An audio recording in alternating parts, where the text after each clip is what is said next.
everyone, how are we all doing? I was just laughing at your comments about the music. I've got a bit of explaining to do with that. I'm just going to pop up the chat channel in OBS so that I can see what's going on. Bear with me one moment. Oh, no, don't do that. Oh, it's doing all sorts of funny things here. Jeez, oh. Having a day of it today, I tell you.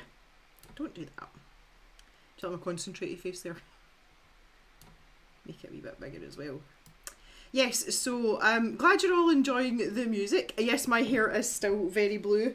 It has been washed and whatnot, and as you can see, we have retained the blueness, so this is a good start. I'm a wee bit windswept and interesting. I don't know what the weather is like for the rest of you in the UK, but oh my good lord, it is absolutely wild here. I know that those of you down south are a little bit more exposed with the last storm, but I tell you what, it's not been fun here at all.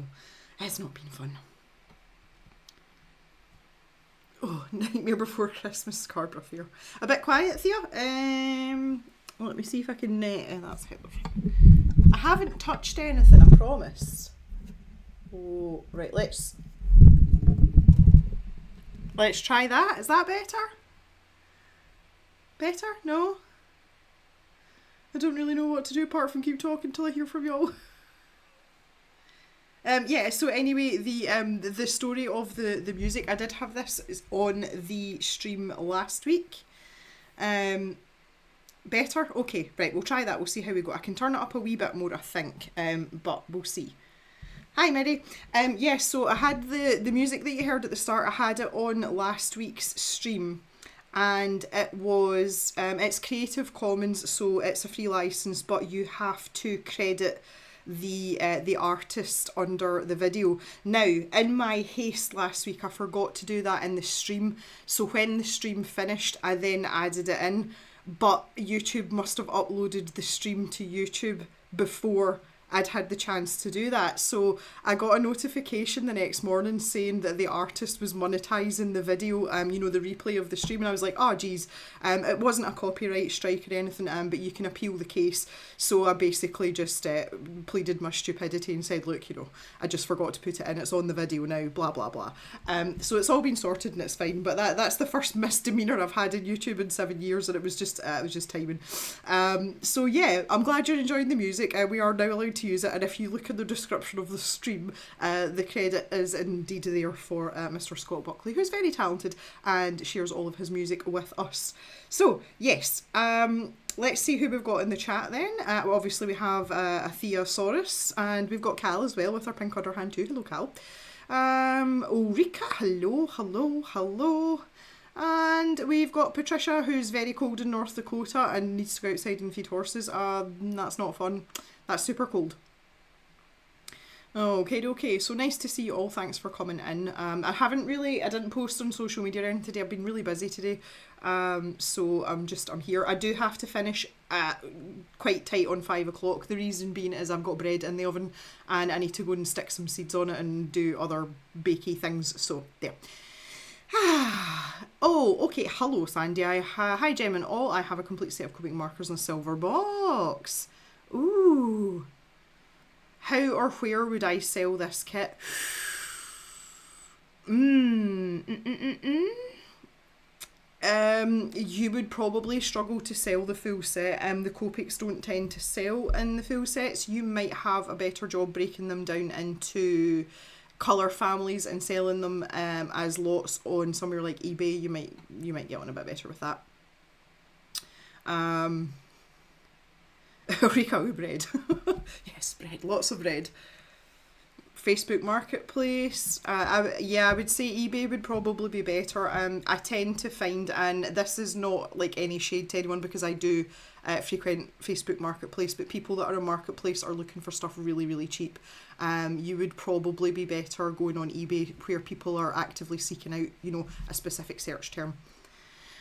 Yeah, so the bread story, oh my. It's Christmas with Mr. Jem's family this weekend, and we all usually take a something with us, and I am the designated bread person. So I wanted to do a selection of loaves, and it's a new recipe, so I need to do a test run, obviously, before we try anything fancy. So that is what is going on. So hopefully it turns out okay. I'll let you all know. It is a seeded loaf, rye bread, so we'll see. Huh. All good. Righty, cool. Oh, hello Daria, how are you? Nice to see you. So, maybe on a Facebook page for Copics, that's an excellent suggestion, Cal.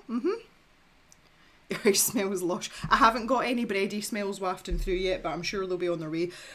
So injury status is now I am mostly out of my sling most of the time. I'm only resting my elbow every now and then, and I've got this support on just so that I can rest my elbow on the table because it's got a donut on the end of it, which is great, but I've got a lot more movement in it. I'm still missing rotation in this arm, but I'm getting there very, very slowly. This is week 5, so they reckon by week 6 you should be pretty mobile, and up to 12 weeks to get back to, you know, completely normal with a broken elbow. So we're doing okay.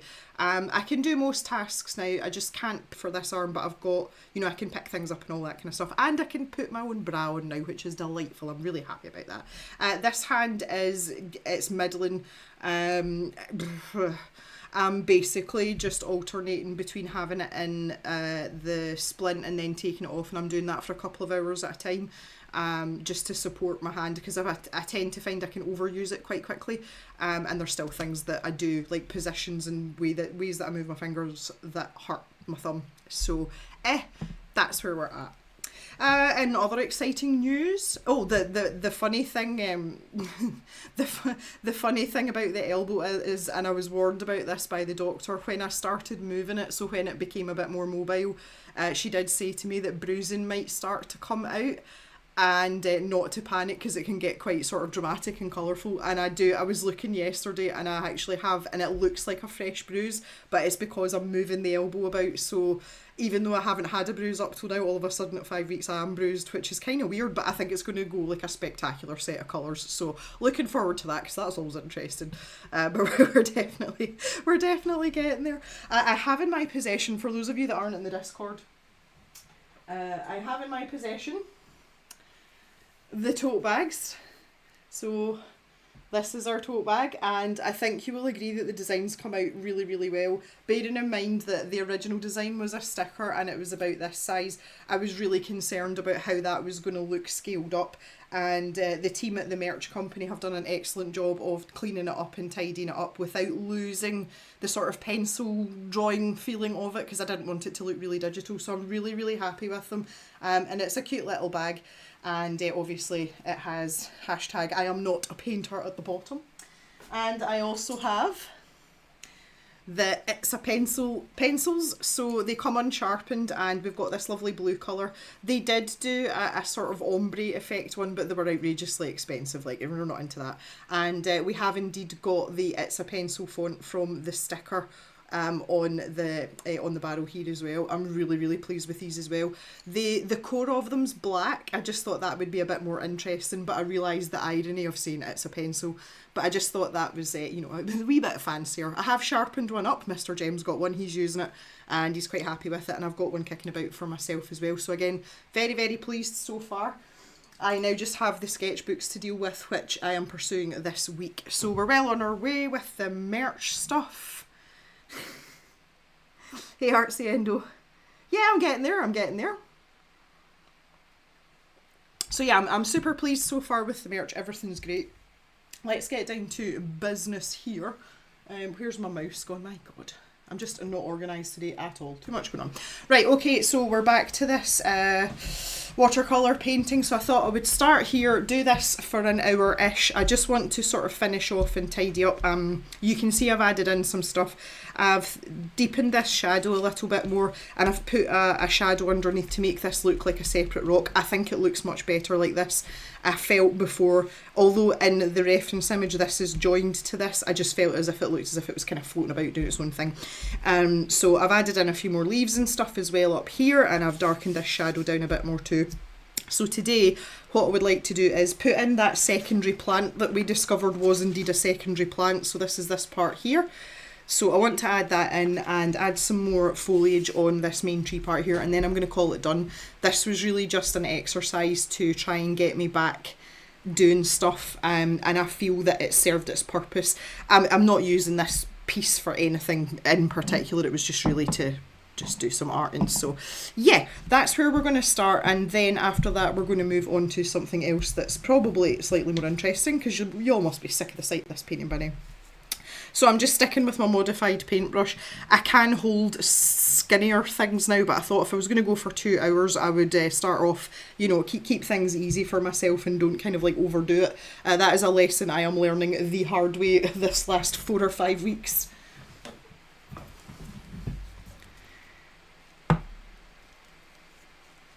Oh, here we go. I'm louder in this view. Maybe some settings got confused. Oh, that's weird. Well, it shouldn't do, because my my volume's set exactly the same. Like the audio is separate from the... That's really interesting, right? What happens if I do this then? See, if I stick myself in the corner, does that change anything? No? That is so strange. Right, okay, let me have a fiddle about with this. Hang on. There is absolutely no difference between what's going on here and what's going on here. Like my volume levels are exactly the same.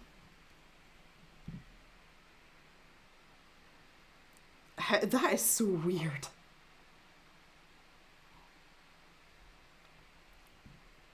When your camera is on, you're quieter. Why is that? Why? Right, you now see, you've got me all concerned. I don't understand why when this is like this it's changing.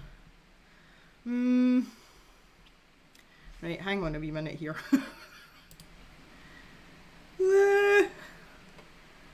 Everything, like, I'm just checking the settings, everything is exactly the same. That is so weird. It's also, well, it's quieter with the camera in the corner. So are you telling me? So basically my webcam's the one that's the problem. Yeah, I don't know. Right, I'll have a look at that later. I have updated OBS, so it might be something to do with that. Are we still at a good volume here? Is this okay? Do we want to go a bit louder? Because I might be able to do that. Let's see, I've never had this problem before. Because like I said, obviously I haven't changed my hardware, I haven't changed my setup at all. Anyway, right, as long as this is okay, it's not like I'm going to be jumping back and forth. This is going to be the volume for the foreseeable. So we'll go with that and just be weird. Why not? Right, I've just given my palette a wee scoosh. For those of you, let me move myself over to the other corner because that corner's more important today. I am using the same Paul Rubens set. So we're just sticking with that. But what really struck me was when I'd taken a photograph of this to send to Papa Jem because he was asking what I was doing, and I realised how washed out and not detailed this looked compared to some of the other things that are in the background. Obviously the further into the foreground you are, the more detail that you want. So this is where I'm going to kind of focus my energy on today. How's Papa Jem doing? Papa Jem's okay. It's been a tough week or two, but he's doing okay. He is... I'll see him on Sunday. He's coming at the weekend to watch the dogs while we are away. And then when we come back, I'll spend a bit of time with him. But he is coming for Christmas in a couple of weeks. So there'll be more chats to be had then. But yeah, he's been sorting out some of Mama Jem's things, and I think it's been hard going for him. I think it's been, been a hard week. So he's just doing what he can, and that's exactly what I've told him to do. You can only do what you can do. Especially coming up to this time of year, things might be quite rough for both of us. So we're just taking it a day at a time just now, truthfully.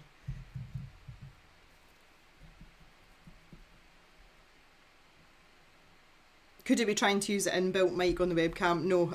See, my audio is completely separate on OBS from the visuals. See, I'll figure it out. It'll just be like a box that's unticked or reset or something when OBS is updated. I'll fix it, don't worry. It'll just not be right now.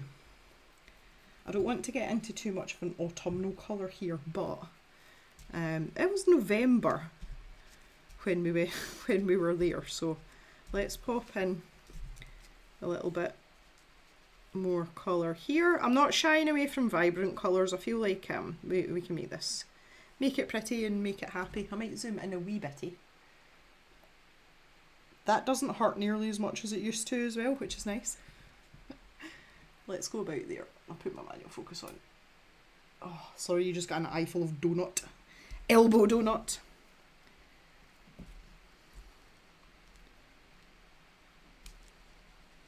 I just really want to build up the, you know, the thickness of the foliage here.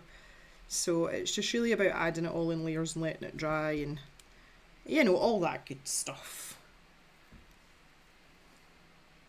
Is that a neon green in the palette? It might as well be. It's this colour. I don't know. We kind of had a discussion about it in one of the streams about what we would call it. Obviously, I think it's offensive green. I would say it's like a spring green. It's not actually like fluorescent or anything. So this colour here, that was just a mixture of our sort of yellow ochre colour and then a little bit of umber.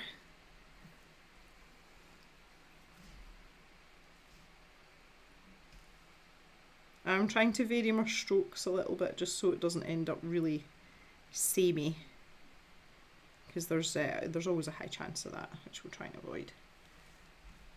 Yeah, I feel like that's getting there. Okay.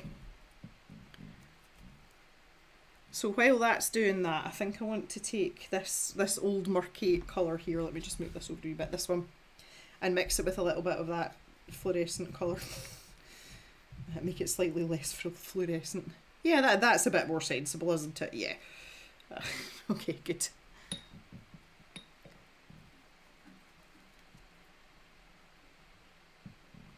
Yeah, the getting rid of stuff's difficult. I have a whole wardrobe full of things. Mama Jem had her own wardrobe here, and because she was the person that visited most regularly, and I haven't touched any of it, and I don't want to touch any of it, and it's just staying where it is, and it'll stay there until I'm ready. I had to clear out our dressing table, and I think that was probably the most stressful thing I've come across. That really, really upset me. And it was our hairbrush and our hairspray and our toothbrush and stuff, like, oh dear. That was really difficult. So you know, I know what Papa Jem's going through, because obviously he's got most of our stuff. But yeah, it is a process. Right. So I want to think about the way that this plant is hanging down. It's more like a what do you call a trailing plant? It's more like a trailing plant. So let's think about that then. Oh, that was far too heavy. Oh, I didn't mean that to be like that. Still struggling a wee bit with the old pressure here. But let's put in a few sort of guidelines here.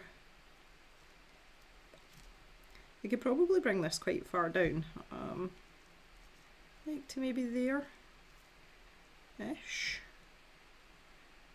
And again, this will look less like cracks. Obviously, the more green that we build up and add on to it, it's not, because that looks a very similar colour to what's going on down there just now. But I'm also going to put like little arch shapes on this one, so that you can see that it's coming like up and over the stone.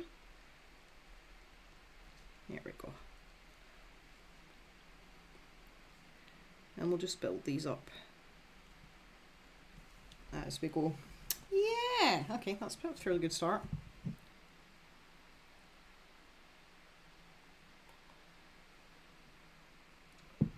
It's like a TARDIS. Well, do you know, it's funny you should say that, because Papa Jem's cleared out Mum's wardrobe, but he's kept certain things, like things that he liked, you know, that she wore and that kind of stuff. And he FaceTimed him and he showed me the wardrobe, and he's like, look, I've cleaned it out, and it was absolutely stuffed to the rafters. It's like, have you actually taken anything out? And he's like, oh yeah, I've taken out loads of stuff. It was quite funny. That made me giggle a wee bit. I could have waffed this dry. Come on now. I also want to take this darker colour again. It's not quite black, but... And I just want to pop in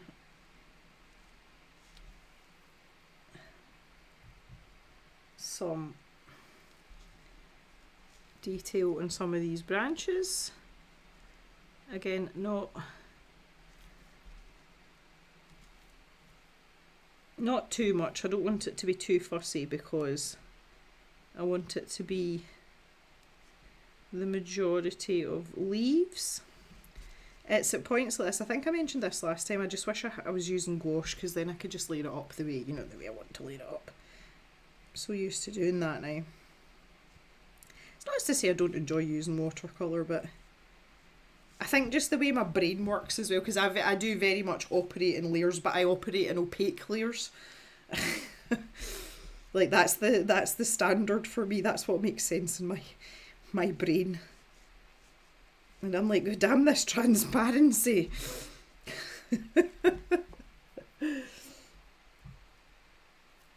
It's funny though, you would think being like that would enjoy working in acrylic, and I really don't. I always feel really rushed with acrylic because it dries super quick.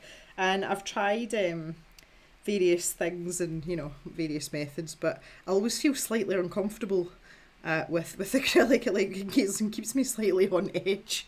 Like that's not pleasant. Okay, that's a bit better.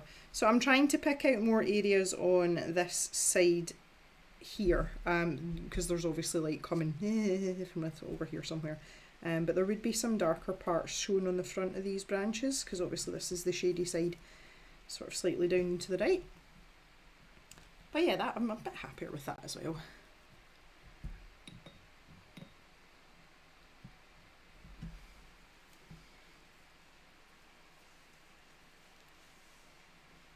Ulrika's mum passed during COVID, so it was immediate family at the funeral. Well, Baba Jim didn't even want a funeral, which is really weird when you're not the dead person, so we've had to deal with a lot of the sort of fallout of that, which it's not something I've ever experienced before. Oh, here comes Jock. Hi. Are you okay? We'll also next week we'll go back to Jock Cam as well, which I'm sure you'll all be happy about.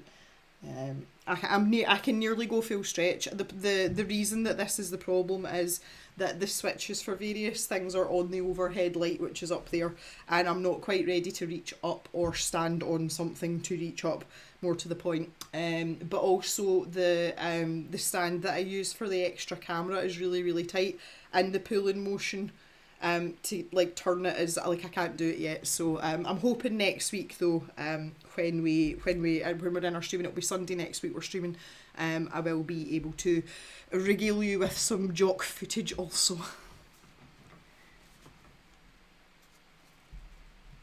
So that'll be good. The other thing as well is, I don't know if any of you have noticed, I have decided to go ahead with a stream on Christmas Eve, regardless of how many people turn up. So yeah, I'm just going to go ahead and do that. I was thinking about it, and Christmas Eve, basically all the legwork for me is done on the 23rd, and the 24th is a bit more of a relaxed day for us. So I've decided just to go ahead and do it anyway. So if any of you are around on Christmas Eve, I think I've put the stream time up for 3 PM, so just kind of like normal starting time. So if any of you want to join me and we'll have a bit of festive fun, then you're more than welcome to, and I look forward to seeing you all.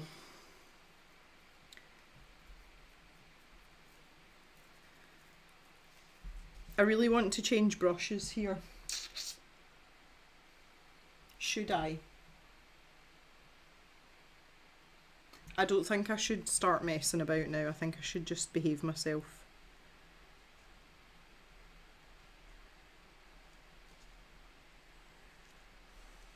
Oh, that was a massive sigh from Jock. Oh my goodness. You would think the world was coming to an end.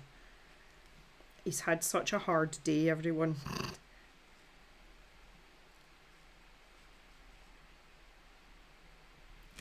I'm going to tilt the paper rather than tilt it in my hand. That would be a bit more sensible at this point.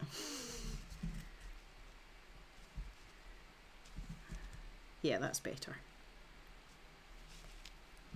To turn my paintbrush round though.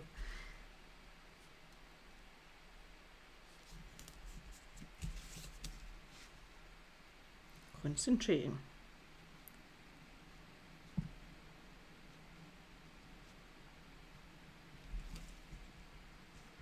Yeah, that's starting to look a bit more viney, isn't it?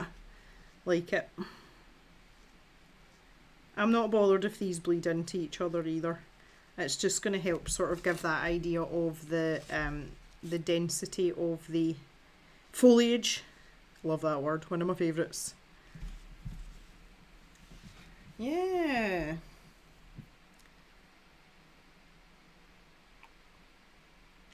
Only invite I've had for Christmas. I'll be there. See, even if it's just me and you, Cal, we'll have a great time. Promise.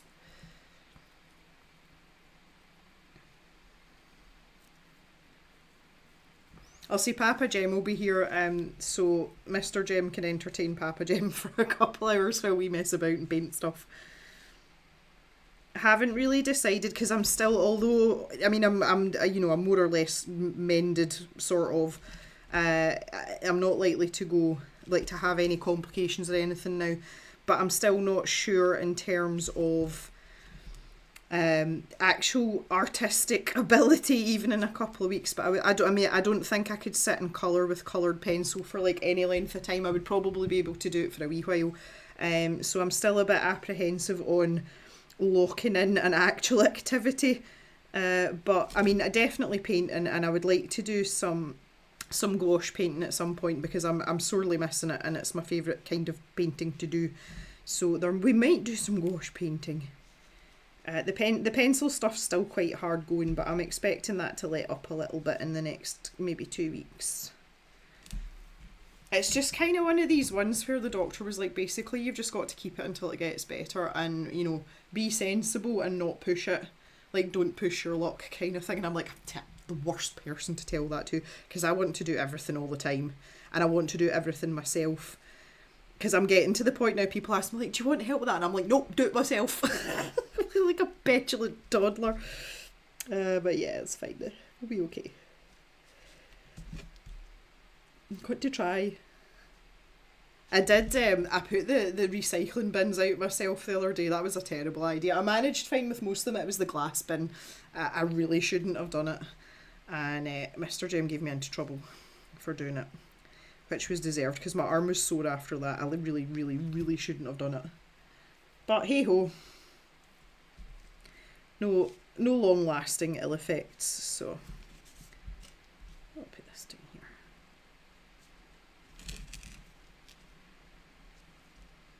That wind's really picking up outside. I'm assuming that you can't hear that. You shouldn't be able to hear it, but it's getting a bit silly out there again. See, we had a few flickery lights last night. I thought we were going to be without power, but we survived. But it was getting a bit hairy at one point. And some of you know I get quite nervous when it gets really windy because we are surrounded by really, really big trees, and if something comes down, we could be in trouble. Especially now all the cows are in the sheds. There's not too many big trees near the sheds, but there's one or two. I wouldn't want any squashed cows, especially not at this stage. We've only just got them in. So, but we seem to be okay so far.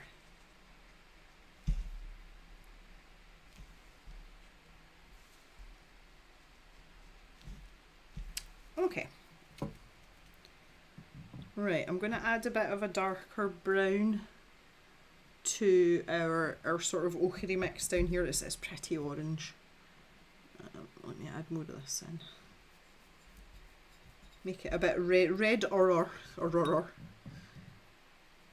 and then add a bit of dark green into it as well.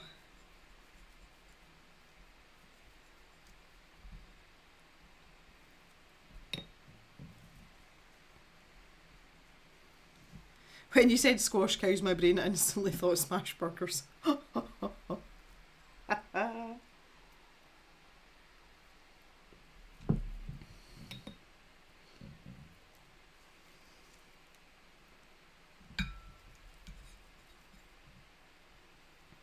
I'm ended up in like a sea of mid-tones here. There we go. I really I want a muddy brown, that's what I'm after. But that's got a sort of hint of green to it.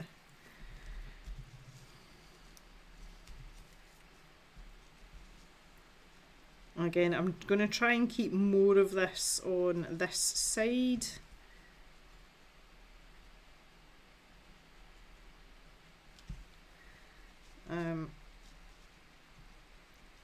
Down the front here, just to sort of mimic that you know, the thisness, the lightness direction.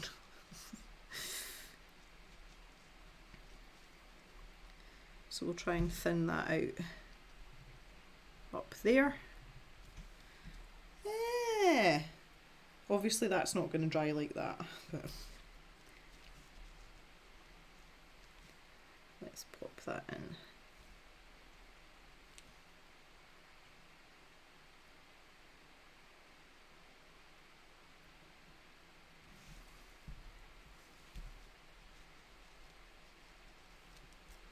Okay, and I'll see how it dries. I might pop another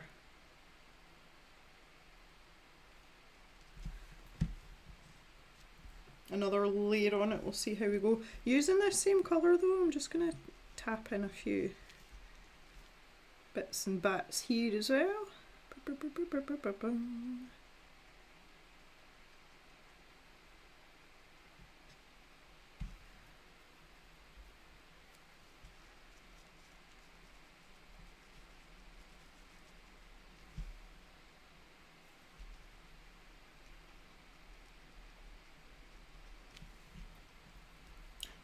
Yeah.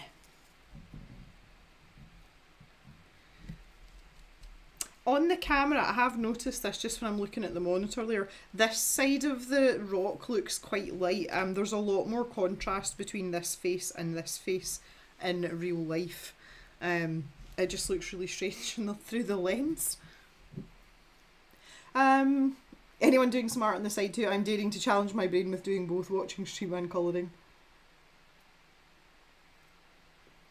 A Cal's stretch of the River Dee is raging and the wind blew a tree down into a bridge. Thankfully not a major bridge. Old and stone, be tricky to fix if there's damage. I don't know, see the old stone bridges, sometimes they're easier to fix. Ulrika's doodling ideas for our advent calendar. Yay!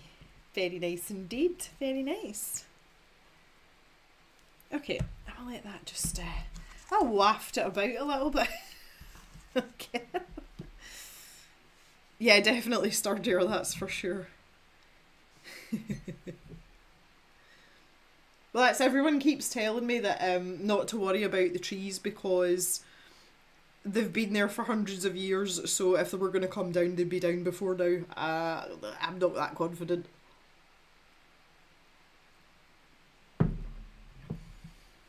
Oh, Eureka's got a deformed looking cow. Does it look like Mildred? There we go. So I just wanted to show you the reference image again. I feel as if I've captured the essence of it. Again, I said once or twice I wasn't really bothered about, you know, keeping it like for like. It was more just something to get me going. And I feel I've kind of got the gist of it, and I've managed to omit the fence and do a reasonably good job down the bottom there. So yeah, I'm considering I feel like I've basically done this with broken bones. I feel okay about it. Daria's finishing up her handmade ornaments for gifts. Oh, that reminds me. On the desk behind me, I have a little. In this little gift bag is all the cave decorations that you guys have gifted me and or I've made. Papa Jem is bringing me a little Christmas tree at the weekend, so we're actually going to have a cave Christmas tree.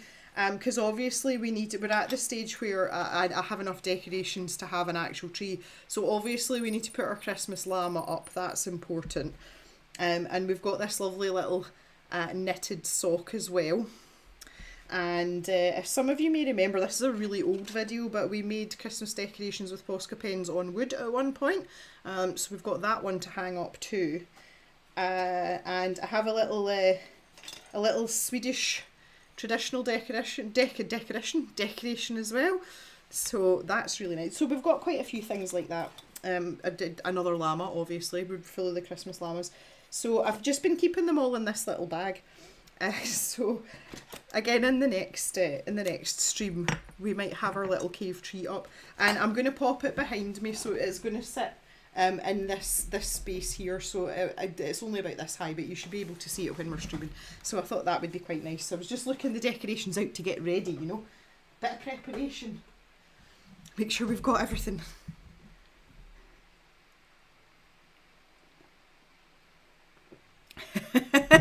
Thea says, I know that sock. Thea knows that sock very well, don't you, Thea?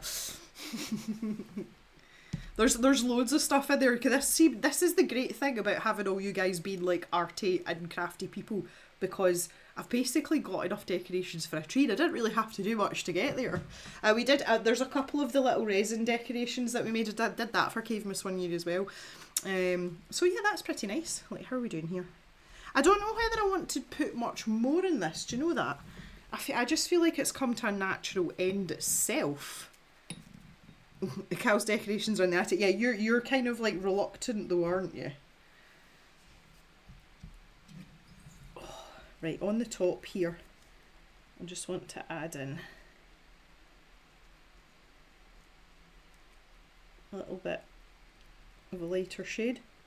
Oh, Jock started snoring. I was like, what's that noise? It's Jock snoring. And then down this edge here.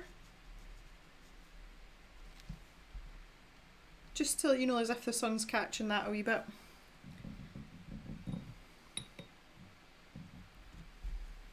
And I think just to finish off, I'm going to add a little bit more up here too.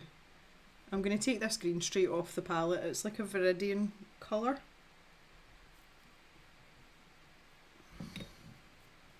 And maybe water that down actually. And carefully. This snoring. I just can't with Jock, I really can't. And maybe make this, you know, as if it's part of an entire tree rather than just a couple of stray branches.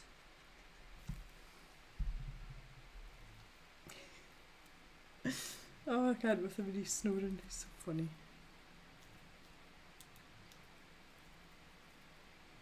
Oh yeah, Ulrika and our massive nutcracker, I forgot about that.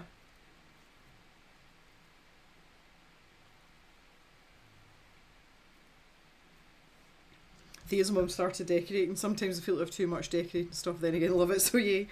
I say I'm the opposite. We when we moved to this house, we got rid of a lot of stuff just because we were moving to a much smaller house, and we were probably a bit over enthusiastic with the clean out, but also it was just less stuff to move, you know. So we're at the opposite end, but the first year I didn't really have Christmas decorations up per se, so I've really only had 1 year of decorating the house, and I'm still not convinced of like where needs decorated and what should go where. Like, I'm still in that process, so I'm hoping to firm that up a little bit this year and go and buy some more Christmas decorations at some point, but I haven't quite decided yet what I need. My main problem is the hallway. I do just call it the corridor because it is more or less a corridor, and there's not much room to decorate because it's just a hall with lots of doors off it, and I feel like I have to make it a bit more festive, but I haven't quite figured out how I'm doing it yet.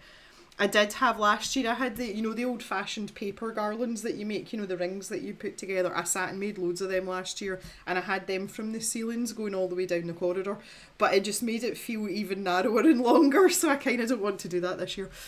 Mr. Jem suggested just getting a massive inflatable Santa and just plonking it like right in the middle of the hallway, and we can like gauntlet past him every time we want to go up and down the hallway. And I did remind him that we've got a pip, so that's a terrible idea. So yeah.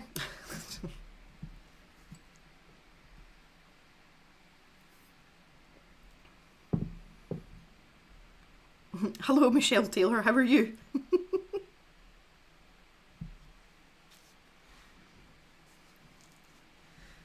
I'm just kind of like, I'm literally just sitting here waiting for this to dry. Hurry up and dry. I've got stuff to do. Colouring with Amy. Hi, Amy. Amy's daughter likes to decorate her room. Yeah, well, why should your festiveness be limited to certain rooms in the house? I have quite a lot of stuff in the kitchen. I have a magnetic reindeer that's in pieces that's stuck to the fridge, so you can move his arms and his legs and his antlers about and stuff. Quite like that one. Got a centrepiece on my table as well. Our table's in our kitchen, so you've got that there, which is it's all very festive. I don't think I need any more decor in the living room though, to be fair. I do have quite a lot in there. It's more like the entryway. See from the front door, there's not really anything going on there either. Give it a wiggle. Yeah, so the good news is as well, I finish up work for my proper job on Friday, as in this Friday coming, and that is me off right through until the second week in January. So I have been trying to sit at the computer and use the mouse a little bit with my bad arm. Well, they're both bad arms, but my bad elbow. And I've managed a tiny, tiny little bit. So when I finish up on Friday, I am going to focus on putting together some actual videos. YouTube is still hammering me. Like, I'm actually losing subscribers now. Which has never happened in 7 years, but obviously I haven't put a video out for months. So I'm going to start trying to compile some footage and get some actual videos together. I don't know, I might wait and start putting them out in the new year, or I might put 1 or 2 out in between the streams over the festive period. I haven't really decided. I'll see how I get on. My problem is I don't think I can sit for any length of time. It's going to have to be done in short bursts, and when you're editing footage it can be quite a laborious process, shall we say. So I'm just going to have to wait and see how I get on, but that's going to be like a main focus for me once I finish up my proper job. So the hours I would normally work at my proper job, I will just be in the cave doing cavey things basically, and see if we can push that along and get into some sort of rhythm with videos and just see how we get on. I kind of still want to put a little bit in here, like just 1 or 2, but I need to wait till it's absolutely bone dry now. I think I'm happy with the tree part. I don't think I want to add anything else in to that. I feel like I should just leave it alone. I might take some of this much more concentrated colour and pop a little bit more in here. I feel like it's given us a bit of contrast that we sorely need under here.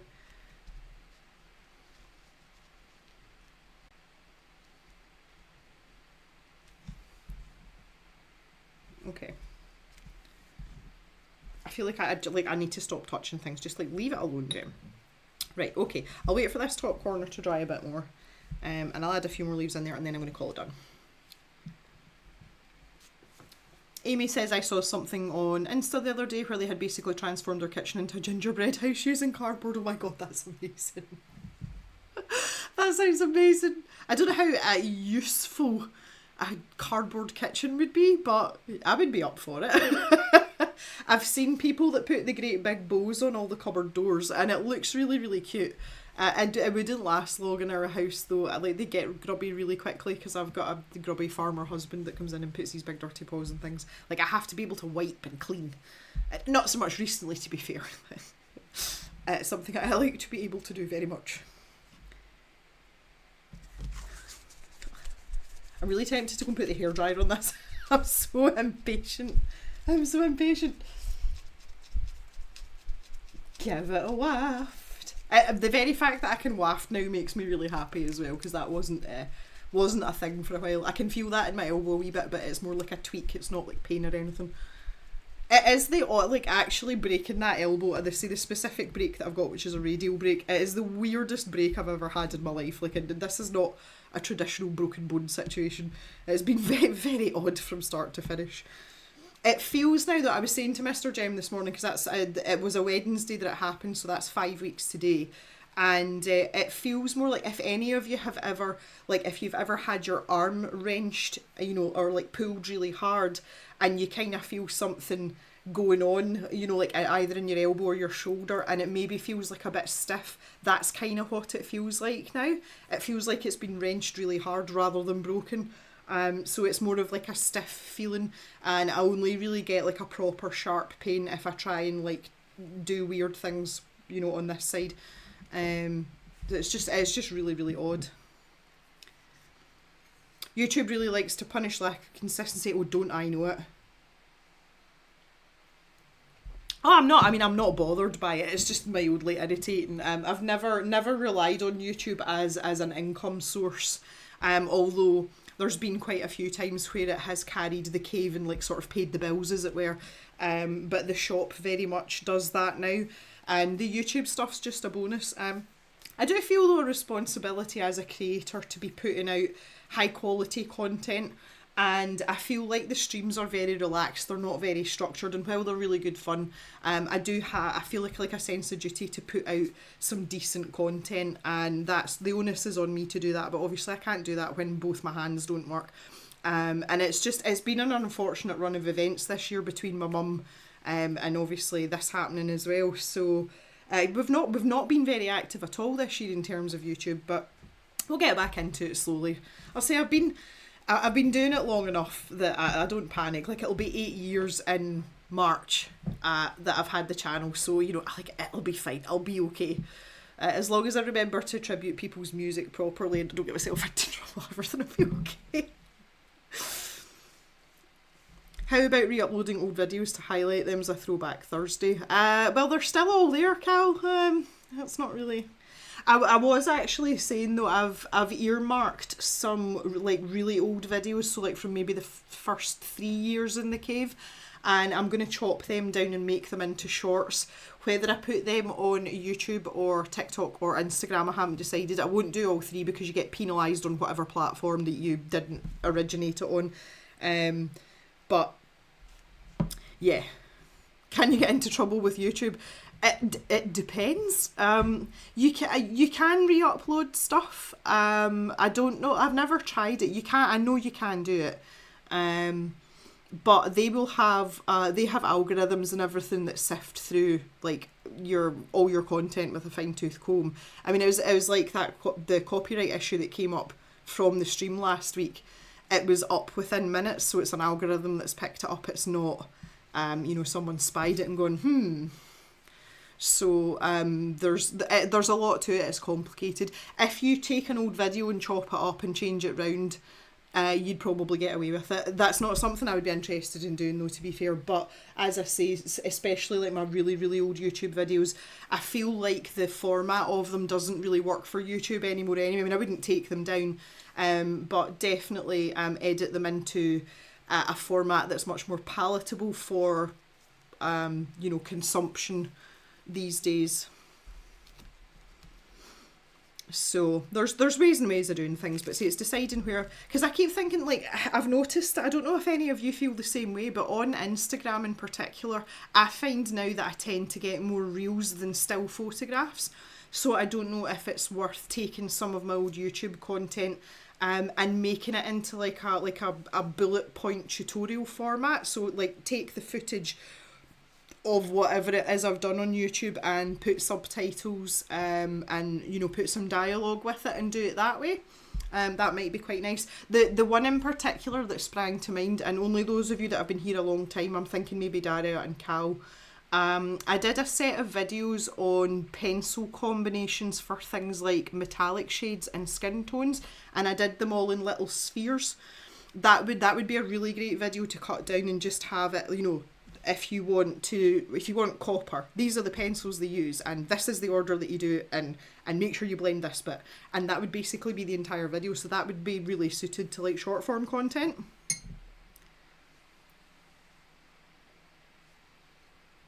But I don't know whether I would be better putting it on Instagram or TikTok.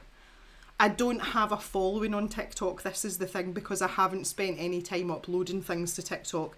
But it's something that you only really need 1 or 2 videos to catch on people to see them, and it puts you on a roll on TikTok really quickly. So I don't know, but the benchmarks for monetization are really high on TikTok, obviously because it's a high throughput platform. You have to have like 10,000 followers, I think, before they monetize you, whereas on YouTube that number's a lot lower. So I haven't really looked into it. This is the thing, I've not really done much with it, to be honest. But I think there's scope for it there, whereas I feel as Instagram's very stagnant, honestly. But again, it might just be because I haven't been posting regularly. But I also don't want to be in that position where I've got several social media platforms where I'm feeling forced to like shove out content, and all of them are like that. It's bad enough having one like that, let alone having to juggle like two or three, because I'm not really into that. Like, I want to create art when I want to do it, and I want to do the things that I want to do, not what TikTok's going to dictate is going to be a trending video or whatever, you know. And that's why with the YouTube stuff, I'm like, yeah, do you know what, if you're going to penalise me and if you're going to not show my content, then fine, like, okay, have at it, because it's not that big a deal to me. Mary says the only social media platform she looks at every day is Facebook. Well, it's funny because I stay really far away from Facebook if I can help it. Obviously I've got the Cave Facebook page, but the amount of utter tosh that I see on Facebook, I'm just like, no.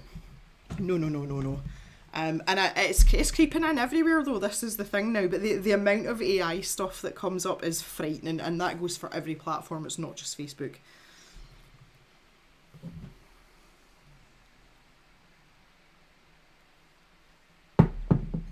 My tea's absolutely stone cold.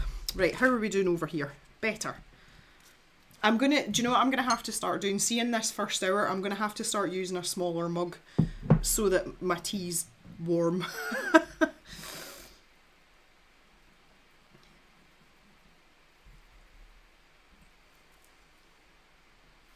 Okay, right, let's try and do this. Oh, my pointy point's pointing the wrong way. That's better.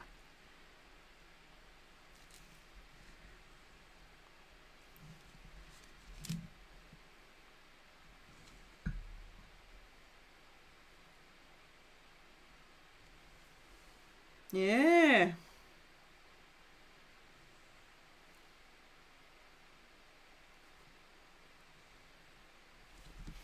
Oh, right, that's I'm a bit happier with that. Ah. I don't like a thermal one, Cal. See, if you get a thermal cup and you put tea in it, the tea stews. It's not very good at all. I just have to go for a smaller one. Martine's addicted to the vertical drama reels on Facebook. A cave thermal. I don't like thermal mugs, no. Cal likes a good vertical.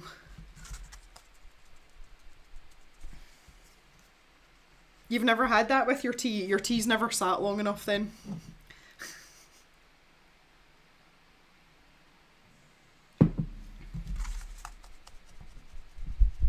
Right, okay, I think I'm going to stop there. I don't know how this is going to go.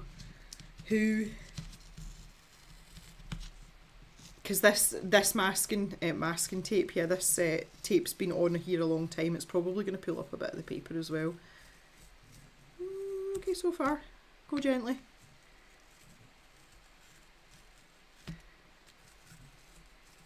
It can sit for 2 hours and it doesn't affect the taste of the tea. I find that very hard to believe, but I'll take your word for it. Hi, Jules!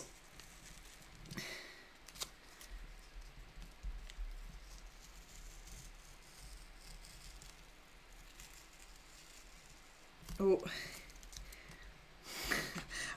I'm trying to go carefully here. I don't want to ruin things. Oh. That'll be Mr. Jem coming in then. He's, today's task is clipping the cattle. So this is the young stock. In the winter, when they come in, we clip their heads and clip a line down their backs, and it's so that they don't overheat in the shed. Because when they're all bunched together, even when it's really cold, and the sheds are quite well ventilated, they can get very hot very quickly, and it perpetuates things like pneumonia, which is the #1 thing you're going to get in your sheds. So that just helps them a little bit. So it's hard work though, because they're wriggly and they don't really know what's going on. Especially when you take clippers near their face, they're like, oh my god, this is terrible. So it does take a bit of time. So he's having a day at that today, but he's obviously come in for a pit stop and some coffee. Right, there we go. Okay, do you know what? I'm fairly happy with that. I'm not going to sign my name with this paintbrush. I think that's a terrible idea. I should manage with a pen, she says. Oh, so that's another thing. I don't think there's anyone in the stream today that's had a parcel from me recently from the stash shop. But if you have, apologies for the handwriting in the notes. I thought about typing them, and then I was like, no, do you know what? I'm just gonna write them. So some people like in the last couple of weeks have received some like really wobbly notes in their stash shop orders. Here's a wee brush pen. I think I'm gonna do it in this corner just because it's a bit darker. Oh, this pen's had it. This one is... Oh, right, okay. Not that one. Let's try again. Oh, here's the little uni pin brush. That'll be better. Oh, my goodness.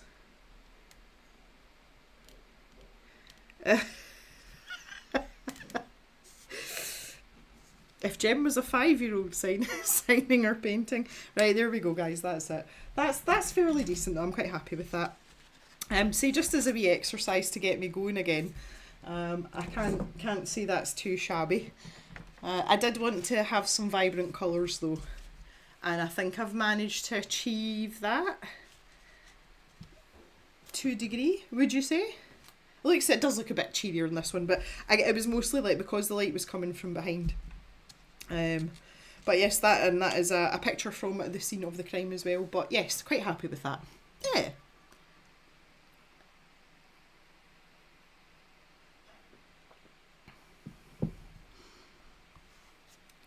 Yeah, there was a batch. There was a batch where I didn't put any notes in at all, and that was right at the beginning, just because I couldn't. It was bad enough trying to get the stuff packed. But the last couple of weeks, I was like, yeah, I'm gonna start writing notes again.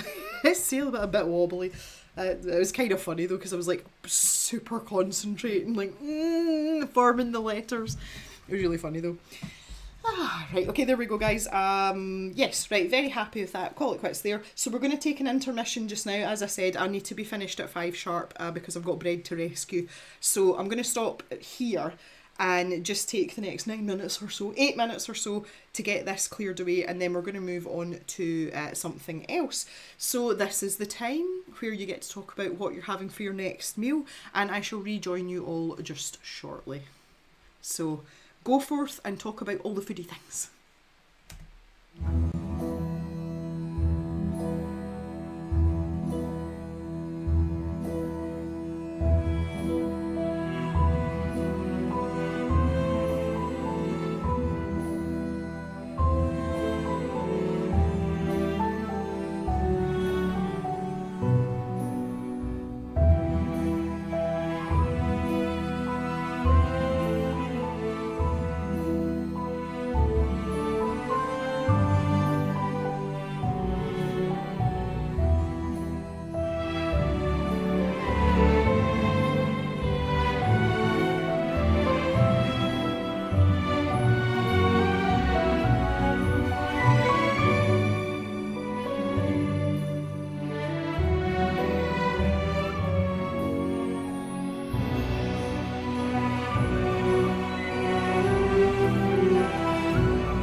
Right, we're going to have words. Brussels sprouts. Come on now.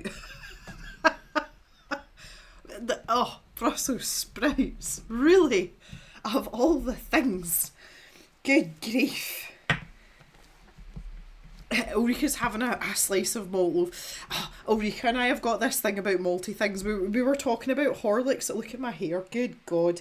We were talking about Horlicks at one point. I also love a malt loaf. I'm big into the malt loaf. I tried one. I tried to bake one in my bread maker at one point, and it wasn't very malty. That's something that I'd like to revisit now that I've got my new bread maker. So I'm maybe going to give that another go at some point. Thea loves Brussels sprouts. There's a standing joke in ours. I love spinach though. I do love spinach. There's a standing joke in our house, and it's one of those things that it's brought a bit of humour. Obviously this Christmas is going to be quite a difficult time for me because Mama Gem's not here, and Mama Gem loved Christmas. But we always had this standing joke that she insisted on having Brussels sprouts, and I cannot stand them. Mr. Gem can't stand them, and Papa Gem can't stand them. And we always said we were going to annex her and make her go out into the shed with the cows and eat her Brussels sprouts. So we've made the joke this year, oh well, at least we don't have to buy any Brussels sprouts, you know. As you have to find humour in these situations. Okay, so reset myself a wee bit here. I've taken my hand brace off, which I have been doing periodically for the last week or so. So I need to do some exercises and just get my hand moving because it's been splintered for the last couple of hours. So I have here one of my wee squishy cubes, and I'm just going to try and get that moving a wee bit before we do anything else. You will extra enjoy them from Mama Gem. Right, you have your Brussels sprouts in memory of Mama Gem. I'm sure she would appreciate that very much. Oh, hi Maxie, nice to see you. It has been a while, hasn't it? Yeah, it's lovely for you to join us. So I didn't really make any effort to announce this today. I've just been really busy. Normally I kind of post somewhere in the morning that we're streaming in the afternoon, but I've just been too busy. I am trying to get everything buttoned up, as I mentioned earlier in the stream. For those of you that weren't here, I am finishing up my proper job on Friday. Not that I'm counting or anything. And I'm away this weekend, so I'm really getting into like not work mode. It was weird this morning though. I have done on Monday I did like a full day's work. I'm part-time, and I worked from like 7:30 in the morning till 5 o'clock at night. That's a heavy going day for me because I'm in front of a screen and it's mostly numbers and data and phone calls to farmers, so it was a really long day on Monday.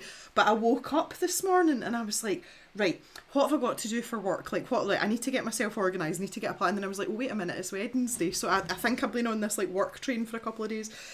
So yeah, I'm trying to get everything finished up for my proper job.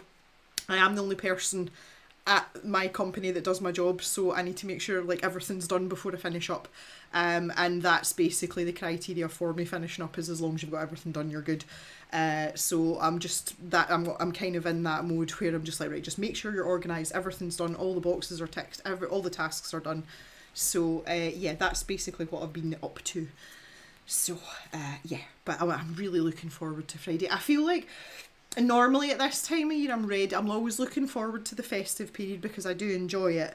And I feel like because I had my accident when I was on holiday in November, I didn't really feel like I got a break because obviously I wasn't sleeping properly. Oh, pardon the pun, a break, haha.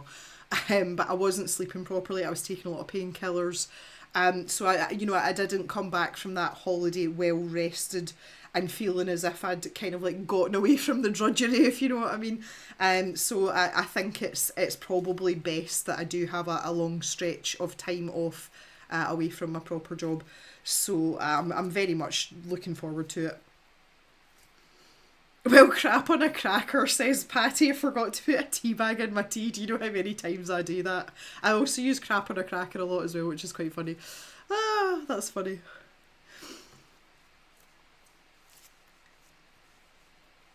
Cal's dad forgot to boil the kettle and poured cold water in his tea. Mr. Jem does that quite frequently as well. That's interesting. Yeah, okay. Right, okay. I'll do all my finger movements. Here we go. Ah, it's so good. It's so good. Flip the bird. There we go. It doesn't feel too bad. It's just kind of stiff. Right, okie dokie. Let's move on here. So, on from where I was talking about last time, I really, really want to finish this sketchbook. I'm going to take my watch off as well because it is putting extra pressure on the tendons and things. You can see my wrist is still a little bit swollen. I've still got a bit of an indent there, but it's also because it's quite warm in the cave. It's not just like swelling from handy things. I'm on track to hit my step count today as well, which is quite nice. I'm trying to get myself moving again. I'm not back running yet. I'm going to start back running next week because I am putting on weight at a great rate of knots.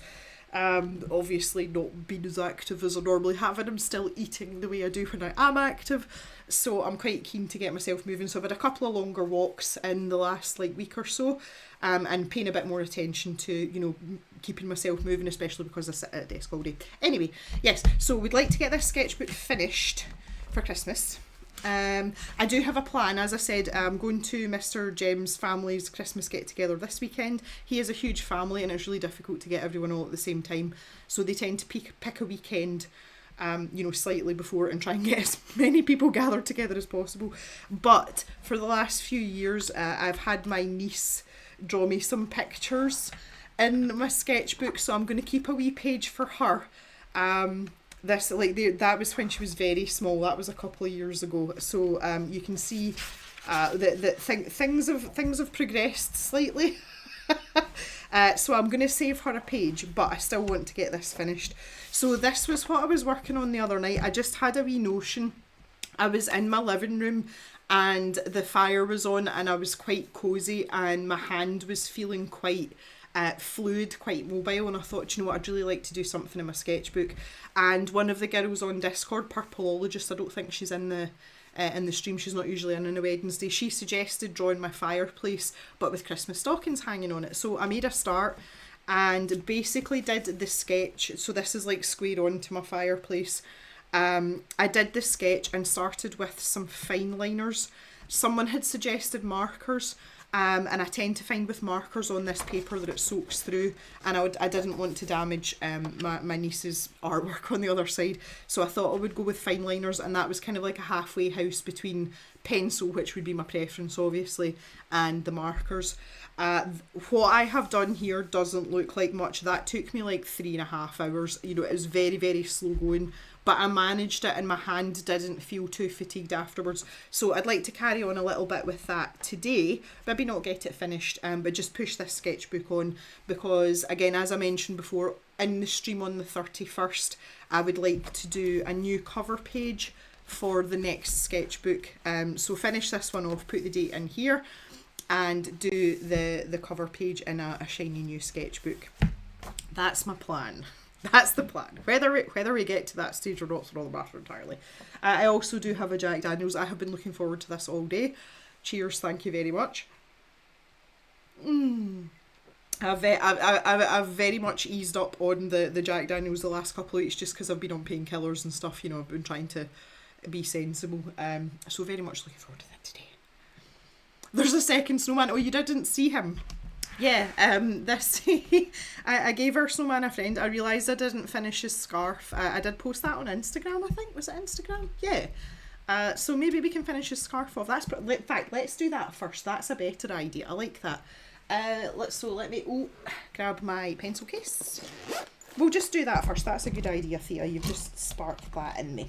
Now the pencil that I was using was one of Mirri's Statler Mars Lumograph. It was a 5B, and I've used that for the entirety of this, so I think we'll just continue on with that a wee bit. Let's oh, wrong way. Let's zoom in on our wee snowman here. This will only take a minute or two. The second snowman, yay!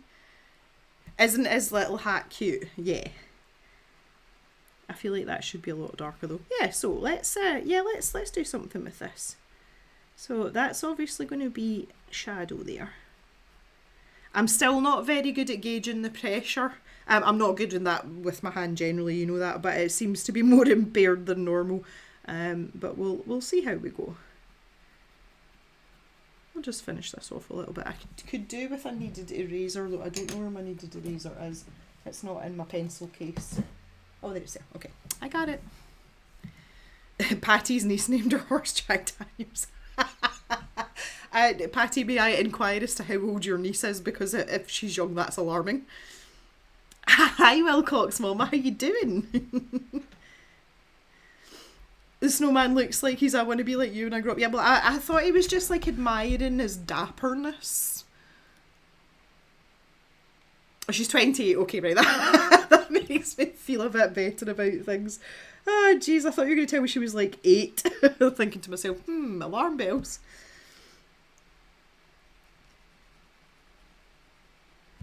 And then there would be a wee bit of shadow in there too. I did I did the same with this. Like I had a blending stump and obviously used that. You can see where I also had a bit of a spasm.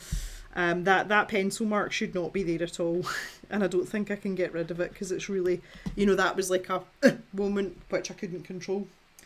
Let me just get me blending stump as well. In fact, I think I've got one in here too.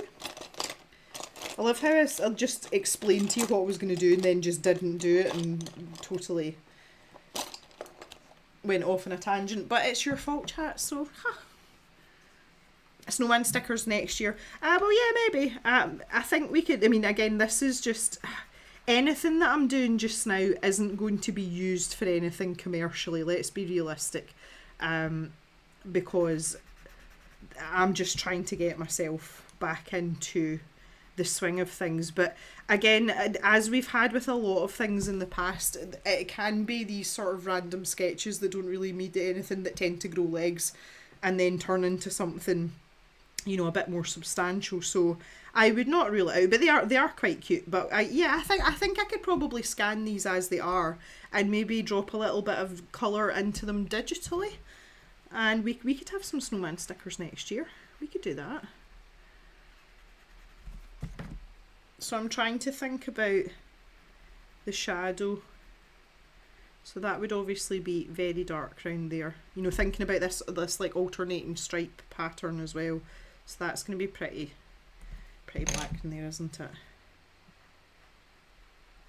But you can see even like the movement that I've got there, like that's pretty good. I can feel that though, like it doesn't feel normal, but there's not necessarily a lot of pain attached to it. But my hand is making me aware that it's like, so that's why I'm only doing things like this in short bursts, because I don't want to like do any more damage if there's still damage there, which I'm pretty sure there is. The way I'm feeling though, I can see myself going back with this.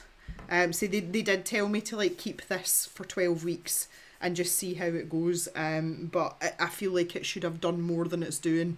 And again, I'm no stranger to hand things. Like I'm good with knowing how my hand feels, and because half of this hand doesn't work anyway, I'm obviously a bit more concerned about it. But we've definitely come on. Like there is improvement there, which is really nice.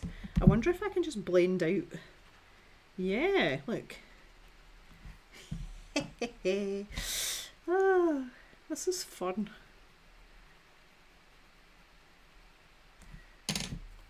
Actually doing more with the blending stump than I am with the graphite pencil. I want to lighten up this outside line though. Dab. Oh, the dabbing motion's not very comfortable. Right, okay.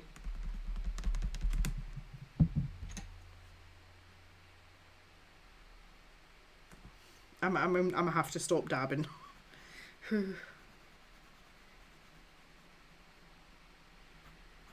Let's make those the fringy bits a bit more fringy. Yeah. Oh, he's kind of cute, isn't he?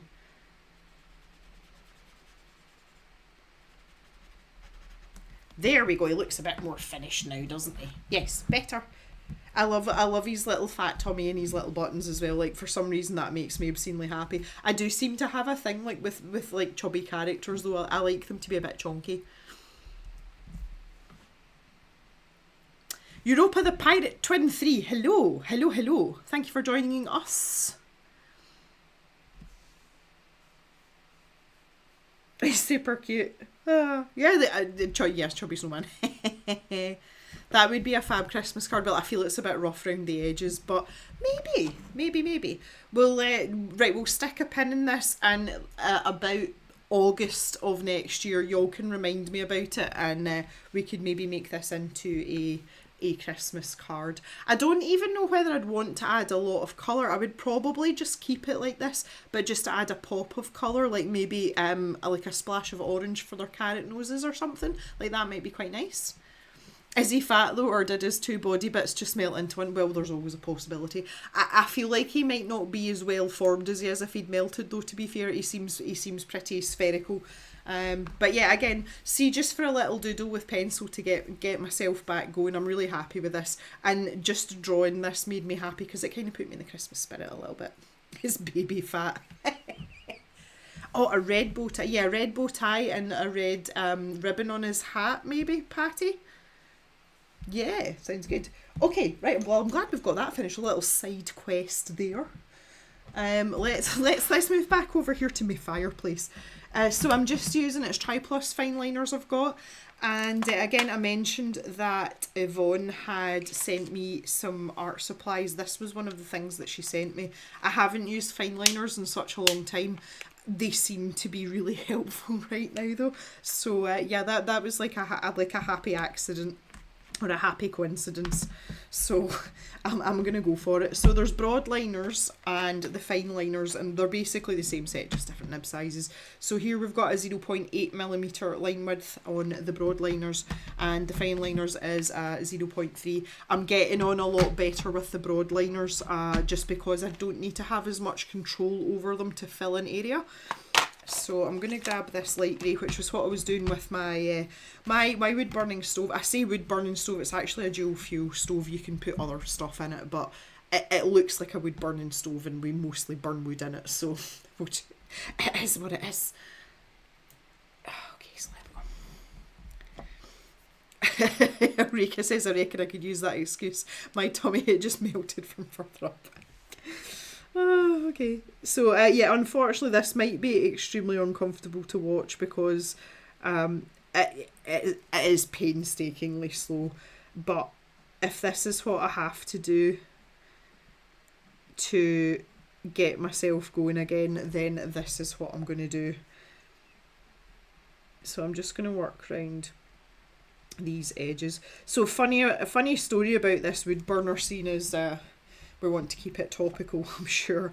When we moved into this house, so we've been in this house 2.5 years. We moved in June of 2023.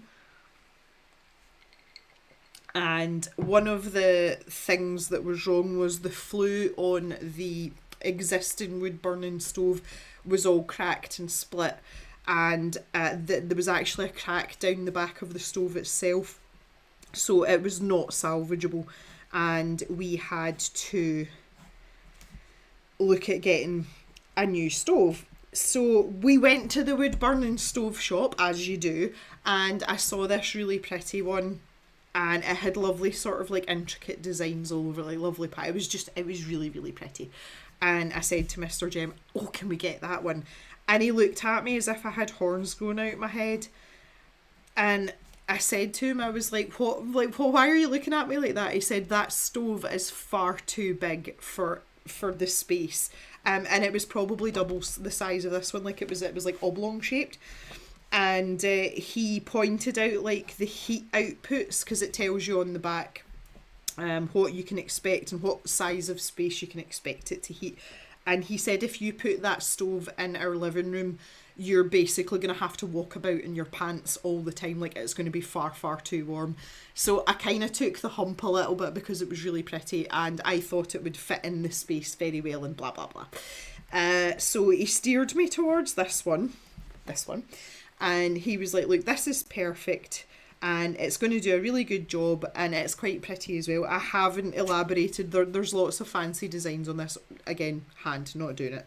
And he was like, this is a really, really good option for us. So I kind of pouted about it a little bit and remembered that, just to trust him on it. But I was like, this is like pathetic. Like it's a dinky little stove. There's going to be loads of logs that we're going to have to cut down into tiny pieces because they're not going to fit.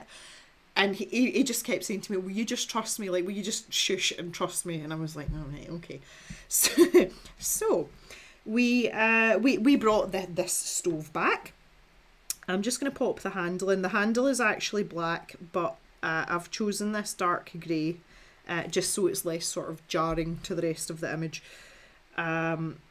So we brought this stove back. Mr. Jem fitted it and got all the appropriate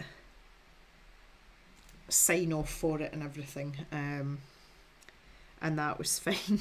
So of course we didn't use it because it was coming into July at this point, and it was very, very warm. So we had no reason to try it out. So it wasn't until Christmas rolled round that we fired it up. So there's a few things that you have to do with the new stove, which I'll not bore you with. But when we got it going sort of properly, we just put wood in it. We didn't put coal or anything in it. So for those of you that don't use that type of fuel to heat yourself, coal burns much more intensely, and you get more heat from coal than you do from wood. So we had no coal, it was just wood. And we had it on and it was burning properly, you know, as in the flames had settled and everything, less than an hour. And I could feel the sweat like in the crook of my elbows, and like the back of my t-shirt was getting damp sitting on the sofa. And I said to Mr. Jem, I was like, is it just me or is it really warm in here? And the phrase he uses, mingling, it's mingling, which means it's just really, really warm. And he's like, I'm going to fall asleep if I sit here much longer. He's like, you're going to have to open some windows. So this tiny little stove that is so cute and so dinky, like the amount of heat that it pumps out is absolutely outrageous. So really glad that I listened to Mr. Jem and didn't throw a tantrum. Otherwise, like we would expire every time we lit this stove. So it served us really well. We did have a really cold spell, I mean, and it was like -8, that's Celsius obviously, with like a really bad biting wind, and that kept our living room absolutely toasty. Like you could walk about in a t-shirt, no problem. You felt it when you went into the rest of the house that it was, you know, substantially cold, but our living room is toasty. So I'm really glad that we got it, and I have come to love this little wood burning stove. So yeah, there we go. That's the story of the wood burning stove. Small but mighty, and quite pretty too. They are very one of the things I was looking forward to moving into this house was, in my last house, it was a big drafty farmhouse, and in the living room was an open fire, and it was a spectacular open fire. Like it was beautiful. It was a great big fireplace and it was lovely, but it was really, really dirty and really messy. And the upkeep, because it's an open fire, like things burn through really quickly. So unless you had coal, which is slightly slower burning, if you were just flinging logs on, you were having to, like, you know, keep feeding it.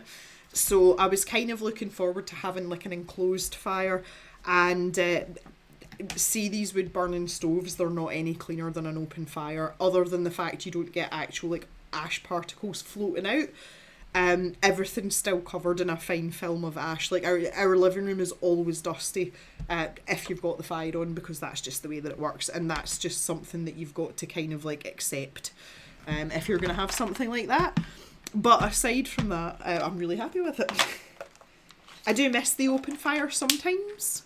I don't miss the work that's associated with it. The wood burning stove's much easier to clean and like maintain, and you know, to keep sort of looking tidy as well, whereas the open fire is a bit of a different beast. And also you don't need to have a fire guard, obviously, and that's something we did have to have, because if you had a log that was spitting or whatever, you could have a singed dog that was lying beside the fire. So we don't need to worry about that anymore, which is always something, I suppose. So this little circle here in the middle, I call it the birly wheel. Birly is a very Scottish word. If you birl something, you spin it round. But this is like a vent that you can open to get your fire going. So basically it draws in more air under the flames, so it helps get things started. But that was never going to be perfect, but I'm not going to split hairs over it. So let's get that going. I don't think I'm going to get any sort of very accurate lines here. I'm not expecting that. I'm not putting any pressure on myself. But as long as I can get things semi in line with my original graphite sketch, which is the part that took the longest, I'll be quite happy. Oh, like that. Questionable, Jim. There we go. So I'm going to keep the hatching quite tight here, and I'm going to go at an angle. So you can see, like, I've changed the hatching that I'm using just to differentiate and break up the different parts, you know, like the different elements of the actual drawing. Which is a technique that works quite well, especially if you're going for a sort of simplified version, which is obviously what we're doing here. I say I'm trying to keep things relatively straightforward. This is my first time using ink since I broke everything, so I felt like fine liners was a really safe bet.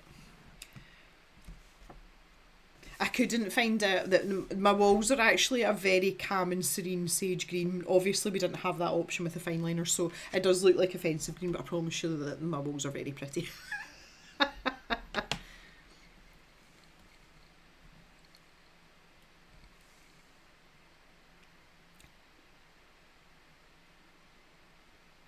Why can't the pretty things not fit perfectly? Thea, you're fine. That, like, we understood what you meant. Thea says, I could totally see Mr. Jem getting the pretty fireplace just for a told you so moment. No, he's not. He wouldn't. That involves spending more money. Farmers don't spend more money than they need to. Thea, that was never going to happen.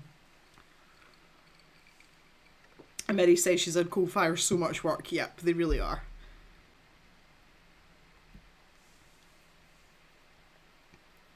Mary's didn't have a draft drawer, so couldn't keep it going all night. Oh. That's actually quite interesting, because in our old house, and we've done it here once, to be fair. There was one night it was really cold, so basically when you're running an open fire or a stove, it doesn't matter, a common technique that you use is, pardon the phrase, but you load it up to the balls before you go to bed. And you obviously have to make sure you've either, if you've got a stove, you shut the door, or if it's an open fire, that you've got a full enclosed fire guard, just so that nothing catches fire. But if you basically pile it up as high as you can, when you get up in the morning, at the very least, you'll have embers left, and it means you can just start flinging wood on and get it going again, so that it's heated constantly through the night. That's really handy when it's super, super cold. And it's much easier to do with a stove because you've got a door that's sealed shut, so it's safer as well. That was a very common practice, quite an old-fashioned practice, but that was very common before central heating was in houses. But we do it when the temperature is way below freezing. We do still do it because it saves you the hassle of having to start again. Because if you have to start again in the morning, normally what happens is the ashes that are left are still warm, and you have to get those out. And then set your fire from the beginning, so there's layers, like there's a process that you have to go through to do it. But one of the side tips, the life hacks you used to get, was you took those warm embers and dumped them on top of your newly built fire, and that would get it going really quickly as well. Cal just puts one on the TV. And they call it banking up. Yeah, we call it, well, it's actually a Mr. Jem phrase, so it's a Lancashire phrase, load it tip balls. That's what you do. But yes, that was very, very common practice. I'm amazed though, I mean, it's something that I take for granted, is knowing how to set and build a fire and keep a fire going. And it's definitely one of those skills that's disappearing, just because, you know, most people don't have a need to know how to build a fire anymore. I think it's a very important survival instinct. I know how to set a fire outside as well, not just inside. But it's... yeah, it's definitely a skill, and knowing how to keep it going, you eventually develop like an instinct. I think it's just muscle memory. I suppose it's a bit like, say if you're used to cooking things and you set a timer on your oven, if you're used to doing it quite often, it pops into your head and like, oh, I wonder how many minutes are left on my timer. And when you go, you're not far off it being finished. It's kind of a similar thing with a fire. Like, it's not in your mind all the time, but every now and then it's like, oh, better check the fire. And you go through and you realise it's getting low and you give it a little poke and all the rest of it. So it's definitely a skill that needs to be developed. And it's amazing how many people don't know how to do it. But obviously, being a rural person, that's it's part of life. That's just what you do. We do have central heating though, but our lounge is it's a big room, and we through choice took away one of the radiators because we changed the layout of the room. And if it's very cold, one radiator doesn't heat the room, like it struggles, so it's easier to turn that radiator off and actually just put the fire on. But you can't, like, see, especially on a really horrible, cold, wet, windy night, which is very common in Scotland, you cannot beat sitting in front of a fire. It's the beans and I love it. And it's something I never want to have to give up. Just going to put in the bottom ledge here. Oh, having to press down like that, that's a wee bit uncomfortable. My. And there's a wee funny lip that comes out here. It's more like a decorative thing, but I'm not going to make a big deal of that. But it looks a little bit like that. Right, okay, so for the legs, I'll use the darker grey, and I'm going to go to the fine liner. Goodness me.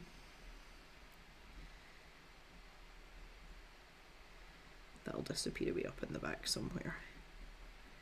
Yeah, filling in, see, very tiny spaces like that, that's pretty uncomfortable. I don't want to be doing too much of that right now.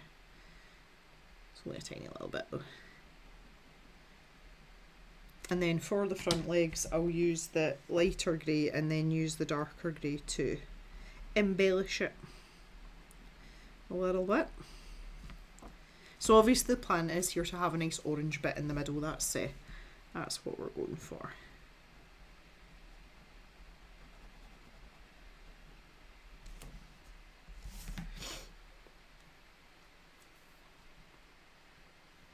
Hello to Mona. You burn wood all winter in a wood furnace. Yeah, my Swedish friend Julia will attest to that also.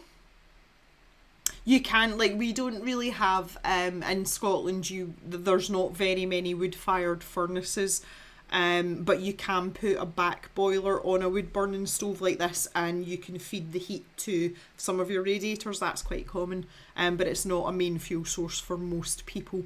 Again, I'm quite rural, so that's a bit more of a thing for us.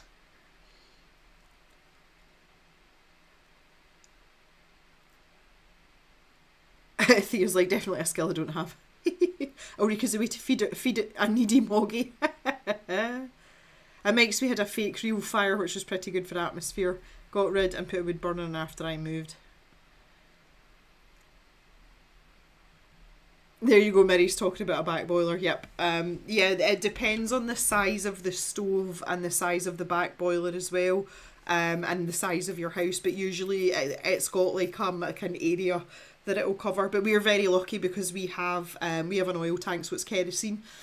We don't have mains gas, obviously, we're too far out for that. But we have got a kerosene tank, and that's what fires our radiators. So we have an oil boiler as well.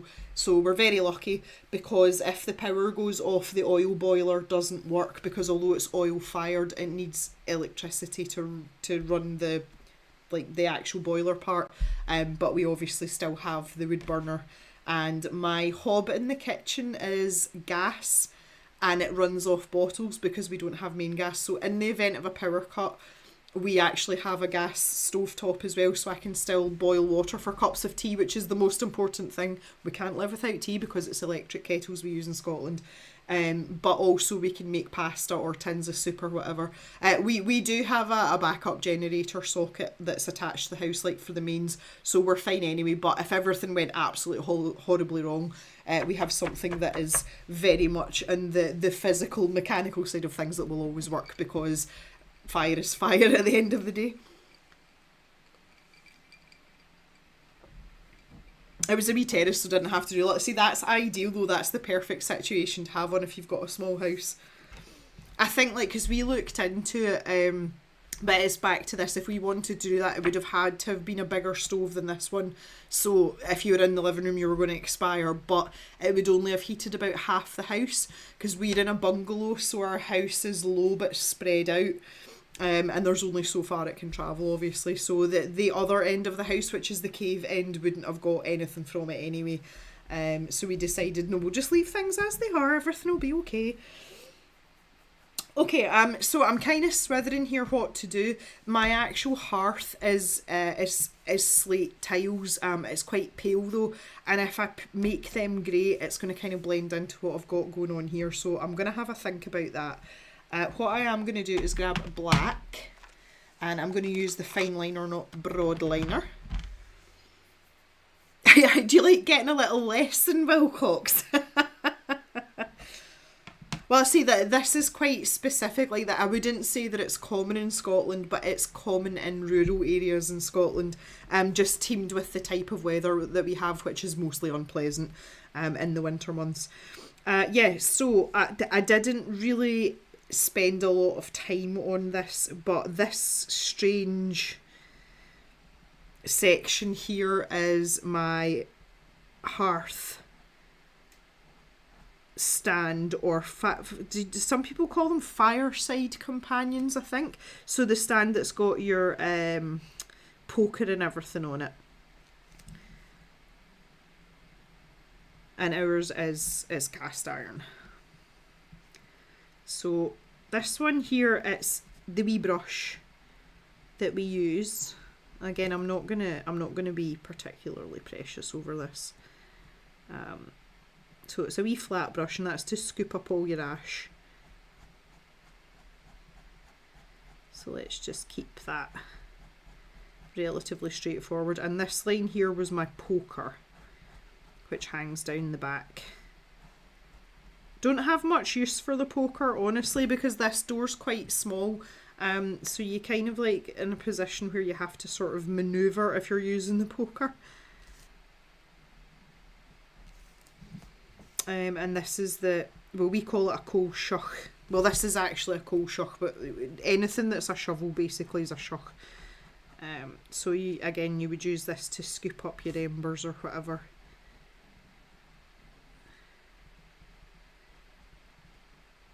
So I'll get that in there, and I think I'll use the kind of paler grey colour.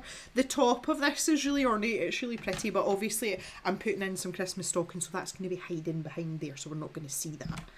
Let's get the broad liner out for this. And then I'll take the lightest grey, maybe catch that while it's still wet, might be able to blend that a wee bit. Yeah! And then I've got the bottom here, so again I'm going to use the dark grey rather than the black to give maybe just a little bit of highlight there. They are really close in colour though, like there's not much of a difference there.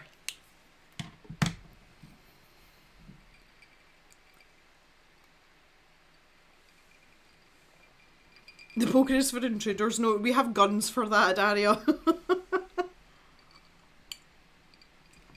Mona's got a working wood burning fireplace as well. I was just saying, Mona, I don't know if you were in at that point, but you can't beat an open fire. Like it's one of my favourite things ever.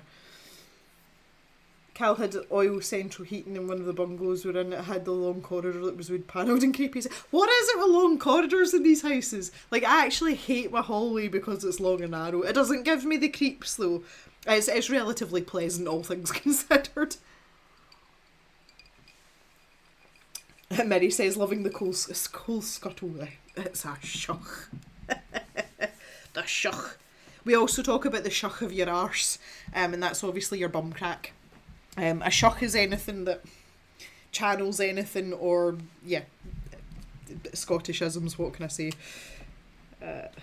Funny. Like, I'm going to take this lightest grey. I still don't know what I'm going to do with the actual hearth part, but I'll figure that out. I might have to make this darker. I don't really want to, but I love how I've been sitting here for a while and I've literally only used grey. How very exciting. We're going to get into some colour now because I'm going to get some oranges in here. Not the fruit, obviously. I mean the colours. We don't have much choice in terms of oranges. Yellow as well, maybe.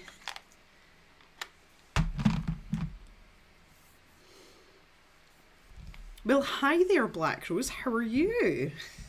Managed to join us. I've only got 20 minutes left, Black Rose. I am finishing sharp at 5 o'clock because I've got bread to tend to. I have things to do. So, yeah, carrying on here. Do you know what? I'm just going to go for it. I'm going to put in some yellow.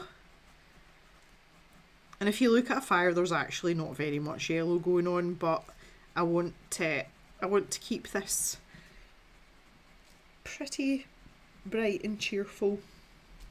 It is a Christmas fireplace after all, so we've got to do good. And then I'm just going to lick in. Like, I'm just going to let my hand do what it wants at this point. I'm getting kind of like carpally, tunnely feelings up here, which is weird, but also quite expected. I'm not panicking, but my hand is starting to tell me that, yeah, you're doing stuff. What are you doing? Stop doing. And for the most part, for the next 39 minutes, I'm going to ignore it. I've had worse, honestly. Oh, look, it looks like a little fireplace. I think I'm going to try and just put in some hatch in here to show that there is some depth. You know, there's a little bit of the back of the stove, like on the inside, I mean, showing.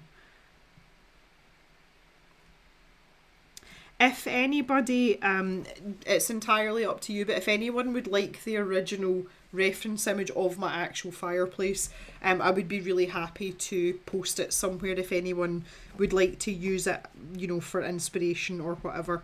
I'm more than happy to do that, but at this point I'm just, like, obviously I'm doing it from memory because it's my own fireplace, and there was many painstaking hours painting all of this as well. But I'd be really happy to provide that for you if you'd like to use it for yourself. You can just let me know. I could post it in the Discord for those of you that are in the Discord. For those of you that aren't in the Discord, if you would like to join the Discord, please let us know. We're quite a friendly bunch and we're quite active across a number of subjects. It's not just necessarily art related. There's lots of chat about animals, video games, Lego, and the weather, because I have this weird obsession and fixation with the weather, but obviously I'm farmers, so the weather's quite important. But if you fancy it, we've actually had quite a few people that haven't had any experiences with Discord. You know, they don't use it for other things and have integrated themselves quite well. So don't be shy, like, we'll help you out. We're good with stuff like that, especially Thea. Ms. Soros says that she's like the Discord was her idea, to be fair. And she kind of like runs it. She's like the admin, but she's really good at helping people out because she's a really nice, helpful person. Hello, Terry. How are you? I'm late this morning. Well, but okay, yes.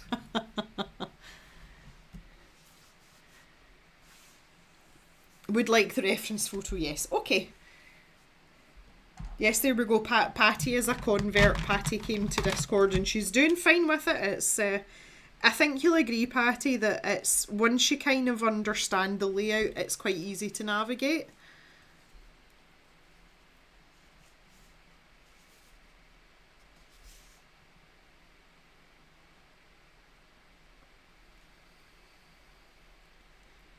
Okay, I feel that's a suitable representation of a fire. What do we think, guys?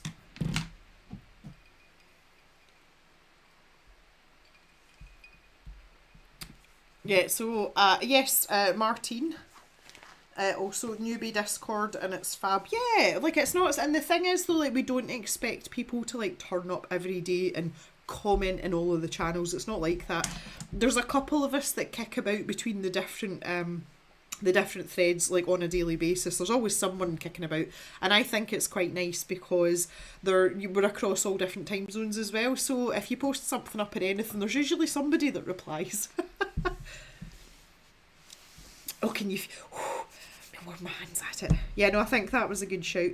Right, okay, I'm going to go back to my greens. I could be... Everything is green. That this is... although this obviously is the chimney breast, like all the whole wall's green. We kept everything exactly the same because I'm awkward like that. I do it. See, to be fair though, I do love my living room. Like I really, really do. It was a lot of work to get it the way we wanted it, or the way I wanted it. But I love my living room now. And if you ever saw the state that it was in when we moved in, you'd be like, oh, okay. I'm very much in love. This coal shock I'm going to do in the dark grey as well, or the coal scuttle. But I want to get some wall colour in here. Basically just enough to cover around my my graphic sketch. I don't know why that was such an issue for me. Our carpet's a really neutral colour as well. It's like it's beige. It's a dark beige. I don't know if I'm going to bother with that or not though.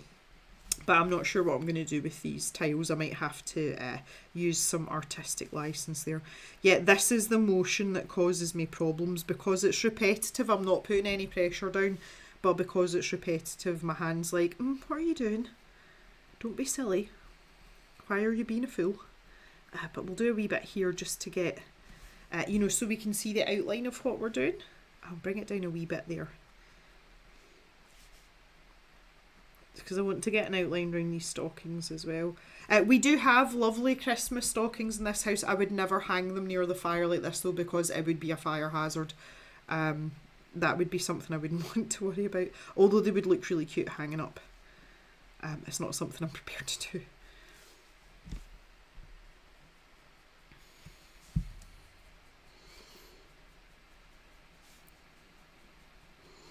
Mary says Discord's a pretty user-friendly platform, specifically compared to other voice programs I've used in the past. Yeah, I would say though, Mary, to be fair, in all fairness, you're very well versed on, online things generally, and you're pretty good with stuff like that. There's a lot of people that aren't.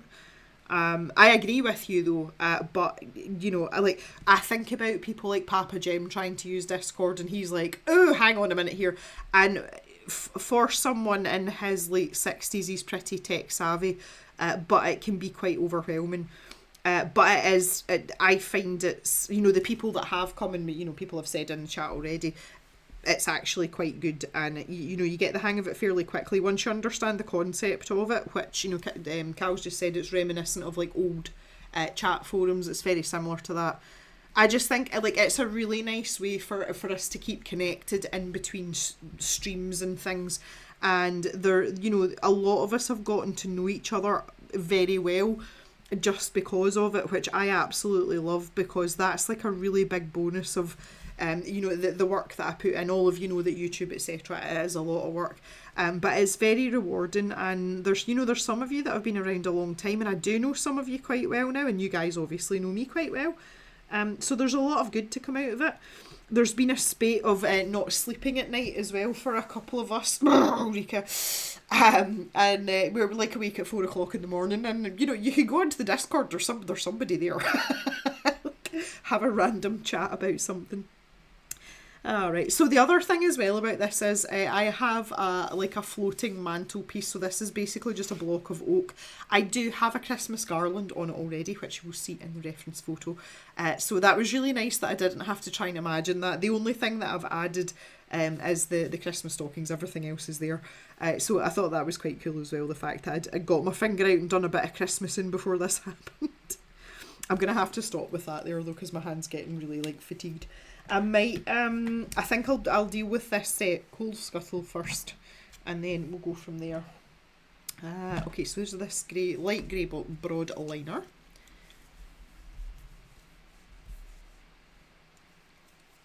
I'm not going to do anything else with it, Kyle. This is purely just for funsies. I'm not putting any pressure on myself with this.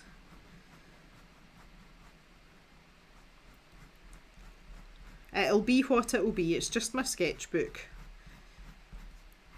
Again, it's a bit like the watercolour painting, Cal. I just wanted to get my hand moving and really get back into it. I feel like this is more an exercise than anything else.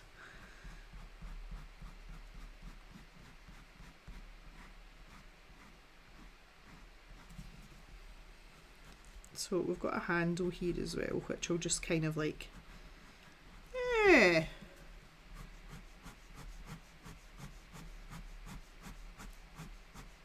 Oh. Oh, right, there we go. And breathe. And I'll get some circular movements. And I'll just follow my sketch lines there, seeing as they're there anyway. Whee! Yeah, and then I can take the darker grey. I'll use the fine liner for this one though. It's so close to black though. See if I just show you. Right, here's the black fine liner. Let me do it. I'll do it in one of my circles up here. Look, there's the black fine liner, and there's the dark grey one. Like there's really not much in it at all. So I feel like if we use the grey one, we still have to tread fairly lightly. And then I'll just pop a little bit in that down there. It does have like weird ridges on it, which I don't see the point in because all they do is collect dust, but it's obviously the way that they construct the actual shuck. Oh, Jock's on the move again. Are you okay? All right? Yeah? Wagging his tail is fine. That was just a very sudden movement. He was lying down and all of a sudden he was just like up and away. He's plonked himself down. He's in Pip's bed. You know, I talked about the rotation that he does between his own bed, Pip's bed, and the radiator. We've gone from the radiator to Pip's bed, so he's obviously getting too warm.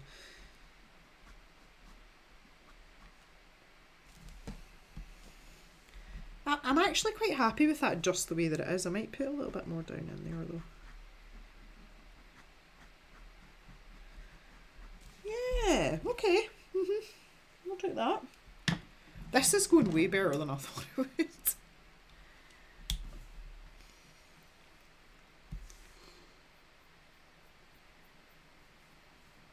Also allows community to not rely on YouTube, Insta, etc. Yeah, well that's another thing as well. And I think, to be fair, bearing in mind, guys, I mean, you all know, like, I've got a job, and the farm is like a job in itself, even though it's not my job. We've been through this. I think, not to toot my own horn, but I feel as if I've found a really good balance between all these things, and I like having Discord because I've got it on my phone.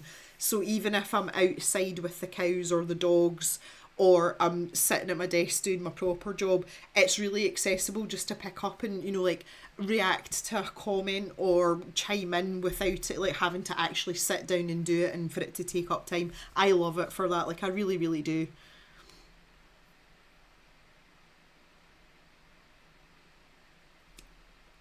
Martin blames the full moon for sleep issues. My ancestors who would steal cattle on full moons. Well, that's the best. I see if you're going to do some cow rustling, full moon's a good time to do it. Ulrika's pointing out that we're enablers as well. No one's an enabler. I don't know what you're talking about, Ulrika. How dare you? Go and wash your mouth out. No, it's encourage. That's funny. Thea's not responsible for Jan buying the Derwent drawing pencils. That's funny. Ah, that's good. Yeah, Ulrika doesn't really use colour pencils. Ah, goodness me, that's really funny. I'm glad you're all enjoying the Derwent drawing pencils. I still haven't bought them. Obviously, I have other responsibilities, but I am living vicariously through everyone else, and I'm enjoying it very much. I might treat myself at some point. I've still got new running shoes to get, and I will. That's one thing. I will be going back running next Wednesday. Next Wednesday is that's the first like sort of milestone. And I was told that, well, legally it's a standard 6 weeks regardless of whatever bone it is you've broken, unless you've had surgery, that's different. So I'm going to get back driving next week. I get a bit at a time, but I feel as if I've got enough movement in my limbs now that I could go for a run. And I was saying to Mr. Jem just before I started the stream that even if I have to walk parts of it, you know, for safety purposes, because it is like I run off-road mostly and everything's very muddy and slippy, so number one, trail shoes on because they've got really good grip on them. Secondly, if there's anything that's remotely dodgy that doesn't look solid, just stop and walk across it. So that's my plan next Wednesday, and I'm super excited about it because all of you know, like, I love running. I have missed it so much, and between being the fact that I was on holiday and obviously breaking things, I have put on so much weight. I've put on like £10. I would like to lose that £10 or at least control it, because if I don't, by the time we're past Christmas and New Year, it's going to be like £20, and I don't want that. So super excited about going back out running. But I do need to get myself some new running shoes, and they're not like, you don't have to spend mega money on shoes, but the like, I know I've been running for 20 odd years, I know what kind of shoes I like, and we're not in like the cheapest bracket, put it that way. So I have to make sure that I have enough set aside for that. So the Derwent drawing pencils have to take like a bit of a back seat. But I probably will. I have still been buying myself the odd Caran d'Ache pastel pencil as well. I'm starting to get like quite a little collection. I think I've got maybe 10 or 12 of them now. There's certain colours that I want, and once I have them all, again, it's something I would like to do a video on and actually do a proper pastel pencil drawing. I think it's much better for me than pastels themselves. So yeah, I'd like to do that too, but that's going to be a bit further down the line. Also, we're still on the quest for a new truck, and for any of you that have vehicles, I'm pretty sure aware that pickup trucks are really expensive, so we need to save the pennies for that too, unfortunately.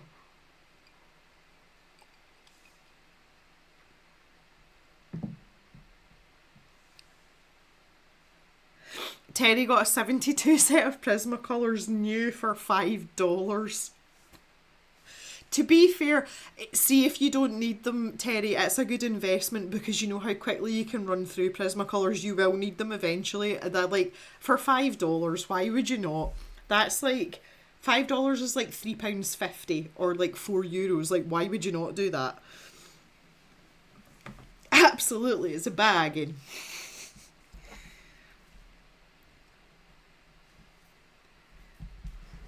Right, I'm going to try and get round the outline of this. I was about to say stocking. I need to make sure my angle kind of matches what's going on over the other side. This might be a problem. This way. There we go.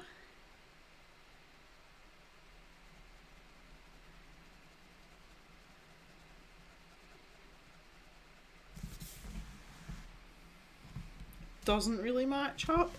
I'm trying. I'm starting to fatigue now though. We're nearly at 5 o'clock though, so let me just see if I can get round the edge of this garland. You know, like up round here, and then I'll stop there. And then I do really have to go, otherwise I'm gonna mess up my bread. The reason that I need to attend it is in the bread maker. The reason I need to attend to it is I have to put seeds in, and there's a certain point that they've got to go in. And this is for the topping. Jock's making a dent. There is a seed dispenser in it that puts in the seeds that goes through the dough, but for the topping you have to do it. You have to do it manually. So that's what I need to go and do. I don't even know if this loaf's turned out. I can't smell any bread smells at all, which is really weird. Like, that's not normal. So I'm just hoping it's done its thing. Otherwise I'm in trouble.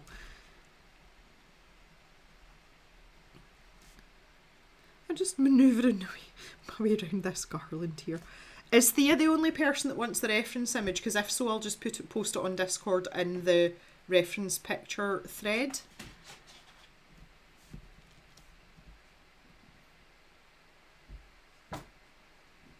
It will need them for replacements, yep.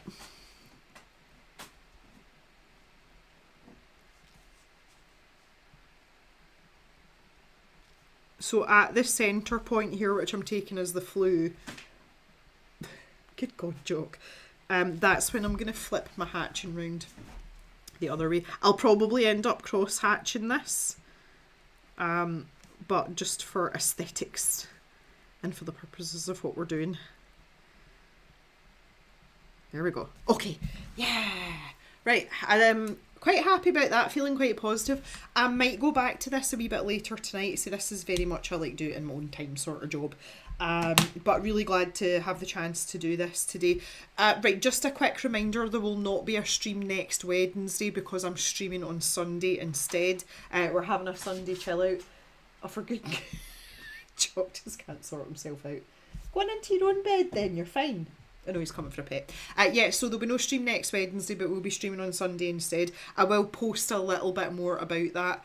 I'm hoping to have a bit more of an update on the merch line in terms of the sketchbooks as well. But other than that, things are going to be quite quiet because I'm going to be squirreling away in the background, getting videos, like actual videos done, which is quite exciting. So anyway, I hope that all of you have enjoyed this. I've had so much fun, and this has been so much less painful than last week, so I'm definitely making progress, and that is so good. So let's have pink other hands for everyone. It's been quite a sort of intimate stream this evening, which has been really nice. So give yourself all some pink other hands. Yeah. And I'll keep you up to date as much as I can with what's going on with the sketchbooks, because I know that you're all excited. And I will see you, some of you, hopefully on Sunday for a chill Sunday stream, and we'll try and keep it festive. I'm hoping to have this finished by that point. So enjoy the rest of your Wednesday, guys. Thank you again so much for joining me. Like, this means so much just now because YouTube is absolutely caning me. But I'm just going to take it because I've got to heal first before I carry on. So I shall see you all very soon back in the cave. Enjoy the rest of your day.